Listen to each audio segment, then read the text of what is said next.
tongue tie is something that we hear about so often nowadays. We hear about it in terms of, my midwife checked for it, so they've not got a tongue tie. I'm really struggling with breastfeeding, but my midwife checked and they haven't got a tongue tie. They definitely haven't got a tongue tie because the health visitor said they haven't. No. We are sick to death of people being told their babies don't have tongue ties by people that have zero training in tongue ties. So here's a little bit. We're going to tell you now of if someone checks to see if your baby's got a tongue tie, they don't do these things, they've not checked, okay? And then we're going to tell you who should be checking. So if someone has a little look in your baby's mouth and thinks, oh no, they don't have a tongue tie, they don't know. If someone watches you feed your baby and looks at their latch and says they don't have a tongue tie because their latch looks fine, they haven't checked and they don't know what they're doing. You can ask someone, have you got specific training in identifying, assessing tongue ties? Because that is, it's a reasonable question. Mm-hmm. If someone wanted to perform a cesarean on you, you'd want to know they were a surgeon. So it's really important that the people who are identifying these things and therefore helping you to access the ways to resolve these issues, it's really important that they actually know what they're doing. Some training is necessary. Too many people are being told their baby doesn't have a tongue tie, and they might not have a tongue tie. There are other things that can seem like tongue tie, and we will go into that a little bit. If you don't get advice from someone who is trained to know what they're looking for or feeling for, which is key, then you could then go on not having your issue solved and continue experiencing the things that are harming you. Now, what we are looking for when someone is looking at to see if your baby has a tongue tie, number one, you do want to ask if they are trained in it. Have you got a special qualification that means you are trained in tongue tie? And usually midwives and health visitors wouldn't have this. It's very rare. It would be IBCLCs, International Board Certified Lactation Consultants, that stands for, or lactation consultant for short. It may be certain breastfeeding support people. And there could be other professionals who have done additional training and to be able to assess this, who would then still not be able to solve the tongue tie, but would know where to send you for that help. Yeah. The second thing you want to be seeing is that person putting their fingers into your baby's mouth? If they are not feeling, looking in the mouth with fingers, they are not checking for a tongue tie. You can't just go, yep, no, that's no tongue tie. That's not how it works. No. Fingers need to have gone in, gloved up fingers, in baby's mouth.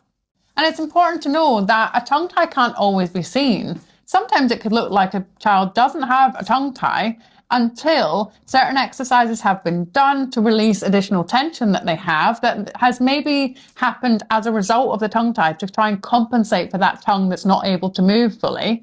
And when you release that tension, everything melts away and actually you can see a really clear tongue tie and you think, oh my goodness, actually I can now see a really restricted tongue. But before that, the head and the mouth and the neck were all compensating for it and you just weren't able to see it. This is why assessment that includes fingers is so important, because the person that's doing that can feel that the cheeks are tense and that the tongue isn't lifting up and that the tongue doesn't feel like it can reach the top of the mouth. And they can feel all that and know for sure whether your baby has a tongue tie or not. So you can find somebody who is trained to deal with your baby's tongue tie at Association of Tongue Tie Practitioners. One of the things you really want to be wary of is if they're just happy-go-lucky with snipping. Yes. Yep, they've got a tongue tie, let's snip it. Actually, there should be exercises done before and exercises done after. And the reason is that we're trying to create as much space in the mouth as possible. Because like if Alex said, my son had this issue, they're very tense from the tongue tie.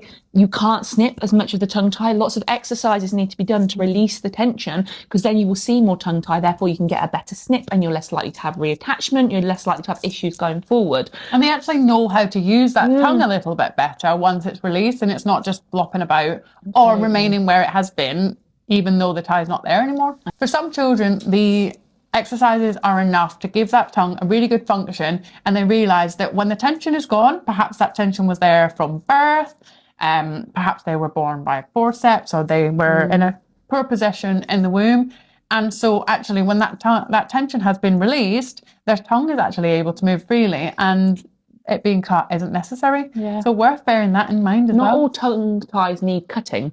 Some of them are fine as they are if they've got that full movement. It is when they are restrictive tongue ties that's the issue. And we have dealt with a lot of parents who have perhaps gone along to, maybe they've had it diagnosed on the NHS, they've had a really long wait for a release, they've gone along to a hospital, baby's been snipped, tongue ties reattached, the same problems have continued. And those problems can be feeding issues, they can be a baby that doesn't settle, they can be a baby that will not sleep. When the child is older, it can mean that they have problems with licking an ice cream, speech, settling themselves still. It can be associated with certain behaviours that come from being unable to like soothe yourself and be in that rest and digest. And it can also be associated with ear, nose and throat issues, things like deafness, recurrent ear infections, all of these things that you really don't want to experience for your baby. It's not just about the ability to breastfeed, which I think it's really, we kind of boil it down to that when we have a little baby. And often someone will think, well, I'll give up breastfeeding and I'll switch to formula feeding. And then they don't realise that 5 years down the line, their child has recurrent ear infections. And actually, this could have been something that was nipped in the bud early on. So this is why we are so anti midwives having a look at someone feeding and going, well, they're feeding fine, don't need to worry about that tongue tie. Or I've had a look in their mouth and they don't have a tongue tie. It's so unhelpful.